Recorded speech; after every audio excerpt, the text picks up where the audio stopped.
Sa pula naman. Yun. Ito yung mga pare ko eh.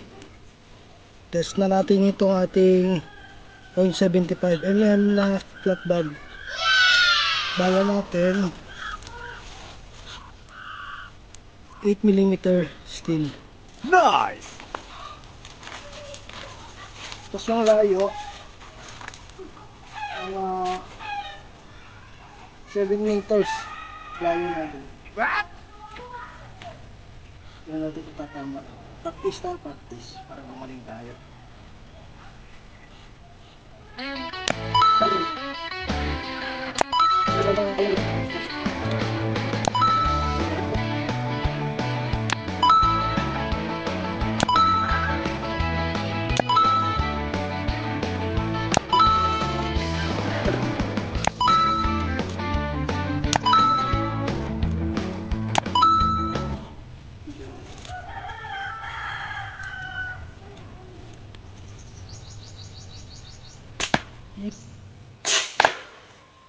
Yun. Yan. Sa 20, isa tumama. Mga pare ko, ibabaguhin natin yung aiming natin. Yung kanina, 45 degrees yung aiming natin.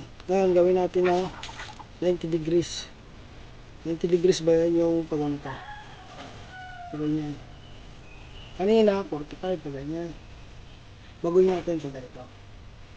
Tingnan natin saan tayo mas tatama.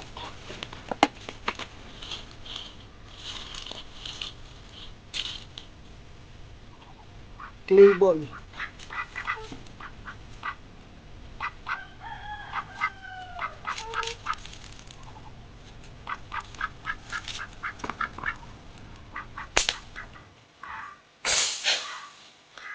Oh! Sa pool. Yung gitna naman.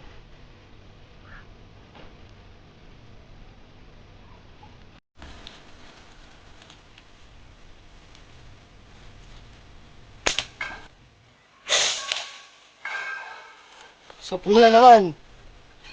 Yung pinakamaliit sa dulo.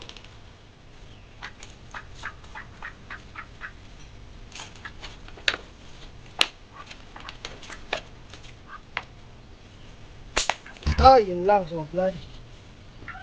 Baba, taasan natin konti. Mali yung aim natin. Nandito siya. Nandito siya sa ano.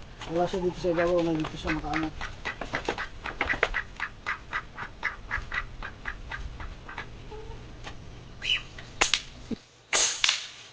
Yun. Babaguhin natin yung aiming natin. Dahil nakasanayan natin yung 45. Kasi kahit dati pa nung bata pa ako, nagaganta ko lagi pa 45. Lagi pa ganyan. Minsan pa ganyan. Pero 180 ata pag ganito 180.